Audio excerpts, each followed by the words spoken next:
La parentificación y los límites sanos. Bienvenidos. Algunas experiencias son comunes a personas que asumieron roles adultos prematuramente. Este fenómeno es conocido como parentificación.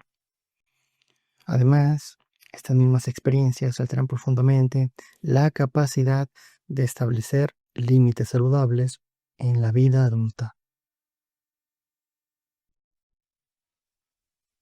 Pero ¿cuál es el origen de este término? El término parentificación fue acuñado en la década de los 60 por el psiquiatra y terapeuta familiar Iván Bozormenyi-Nagy, uno de los pioneros de la terapia sistémica. Surge para describir una dinámica familiar disfuncional, aunque los terapeutas familiares dirían que no es disfuncional, sino que así es como la familia funciona, en la que los roles entre padres e hijos se invierten, obligando al niño o niña a asumir responsabilidades emocionales o prácticas que corresponden a los adultos. Bozormenyi-Nagy observó que en familias con padres emocionalmente ausentes, negligentes o con problemas no resueltos, como adicciones, enfermedades mentales o divorcios conflictivos, los hijos adoptan roles de cuidador, mediador o proveedor para mantener el equilibrio del sistema familiar.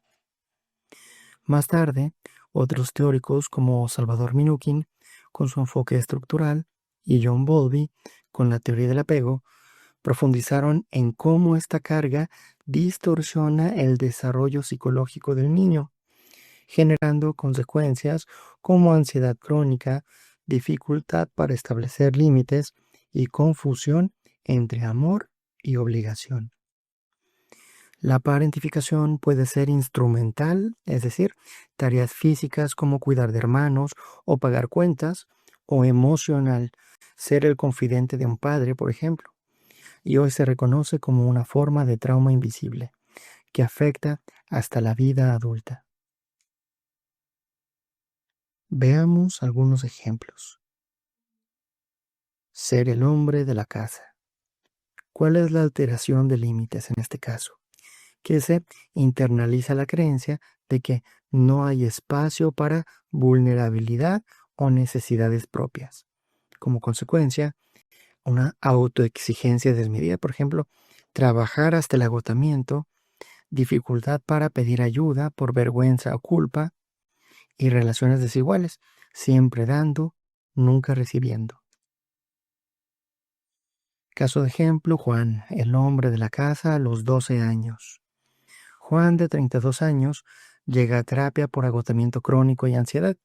Desde los 12, tras la muerte de su padre, su madre le repitió: ahora tú eres el hombre de la casa. Asumió trabajos informales para pagar facturas, mediaba en las peleas familiares y escuchaba las quejas de su madre sobre su soledad. Se mostraba cansancio. Ella le decía: los hombres no lloran. Hoy, Juan repite el patrón. Trabaja 60 horas semanales. Su esposa le reclama distancia emocional y sus hijos lo ven como un extraño que solo da órdenes.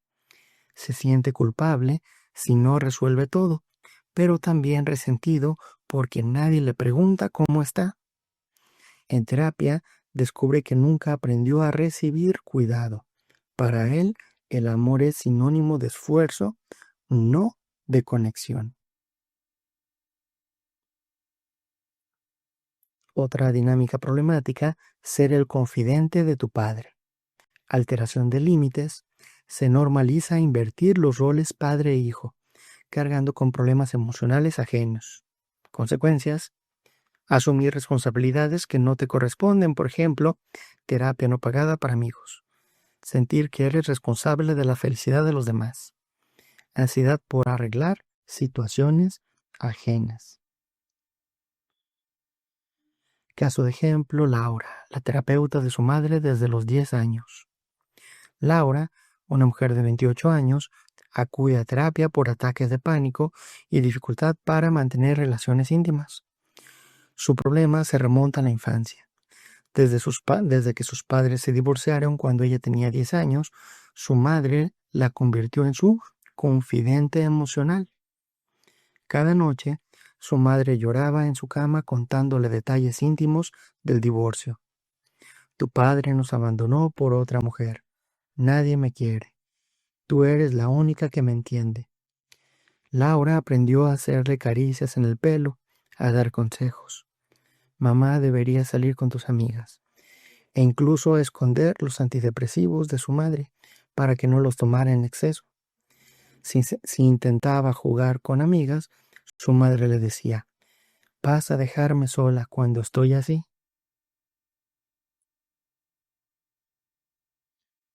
Cuidar de tus hermanos. ¿Qué alteración de límites se están dando aquí? Que se aprende que tu valor depende de lo que haces por otros. ¿Qué consecuencias se da en este tipo de dinámica familiar en la infancia? Negligencia hacia tus propias necesidades en la vida adulta, por ejemplo, posponer estudios o salud, así como un resentimiento oculto hacia quienes no devuelven todos estos cuidados que tú les estás dando. Caso de ejemplo, Carlos, el padre sustituto de sus hermanos. Carlos, un hombre de 35 años, llega a terapia por sentirse vacío y con una frustración constante hacia su familia.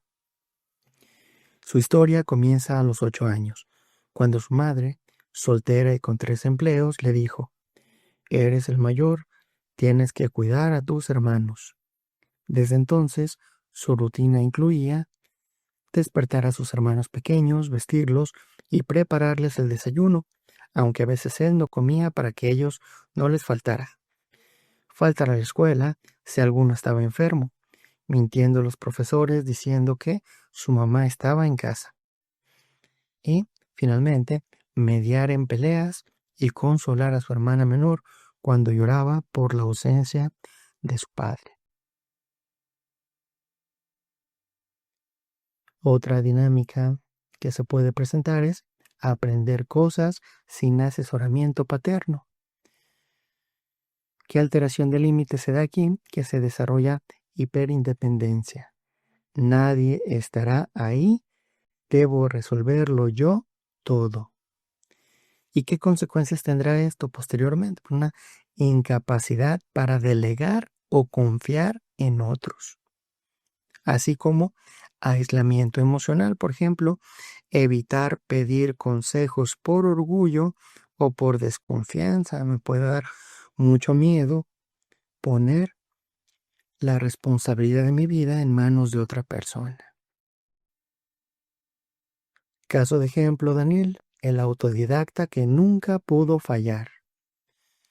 Daniel, un ingeniero exitoso de 40 años, acude a terapia por un cuadro de insomnio y un miedo paralizante a cometer errores en su nuevo puesto laboral. Su historia revela un patrón oculto. A los 7 años, cuando su padre, alcohólico y ausente, olvidó asistir a su primera ceremonia escolar, Daniel entendió que nadie le explicaría las reglas del mundo. Así comenzó su supervivencia autodidacta. Aprendió a leer solo, descifrando las etiquetas de las latas en la alacena.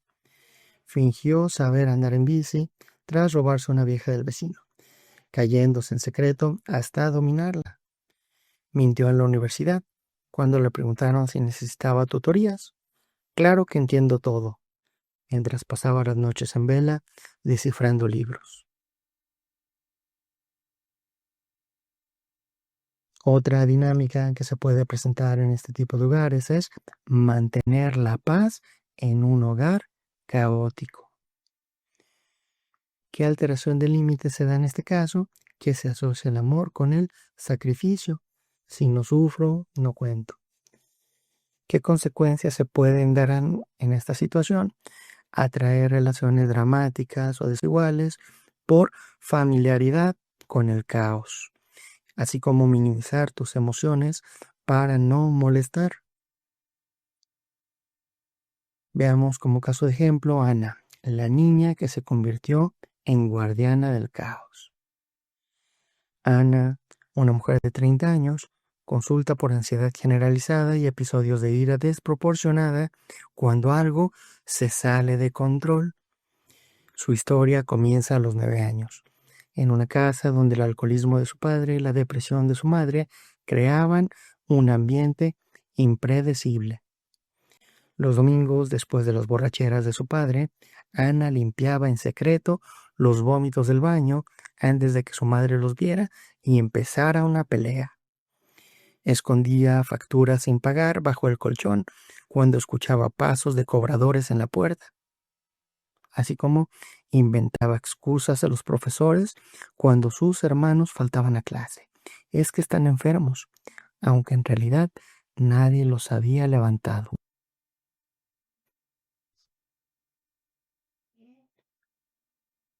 Otra dinámica que se puede presentar es ocuparte de las facturas cuando eras pequeño. Una alteración clara de los límites es que se confunde la madurez con autosuficiencia extrema. ¿Qué tipo de consecuencias se pueden presentar? Pues ansiedad financiera crónica, por ejemplo, miedo a gastar en ti mismo, culpa por disfrutar o por descansar, debería estar produciendo. Caso de ejemplo, Roberto, el niño que administraba el dinero de la casa. Roberto, un contador de 38 años, acude a terapia por una relación obsesiva con el dinero. Acumula ahorros compulsivamente, pero vive con miedo constante a quedar en bancarrota. Su historia se remonta a los 10 años, cuando su madre viuda le entregó un sobre con billetes y le dijo: tú eres bueno con los números, encárgate de que esto alcance. Una infancia robada. Juegos reemplazados por cálculos. Mientras sus amigos veían caricaturas, él sumaba facturas de luz y agua, buscando cuáles podían pagarse tarde sin cortes. Estrategias de supervivencia. Cambiaba monedas por billetes rotos en la tienda para que parezca que tenemos más. Y unas mentiras piadosas.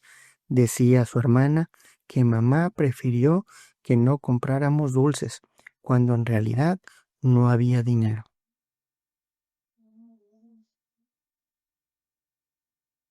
¿Cuál es el hilo común en todas estas historias y cómo se refleja en la adultez?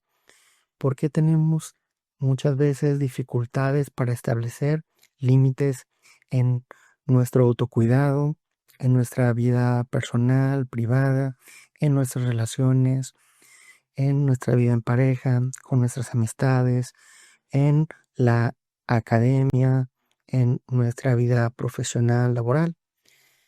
Porque muchas veces pues, ya estamos acostumbrados a mantener cierto tipo de patrones, conductas o sistemas también de creencias, como lo queramos explicar o ejemplificar.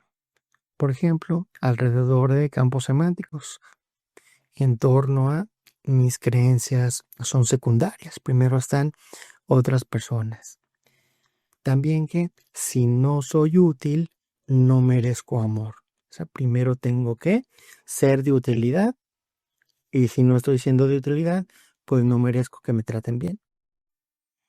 Y finalmente, que pedir ayuda es de débiles. Jamás debo de pedir ayuda porque esto me puede perjudicar bastante.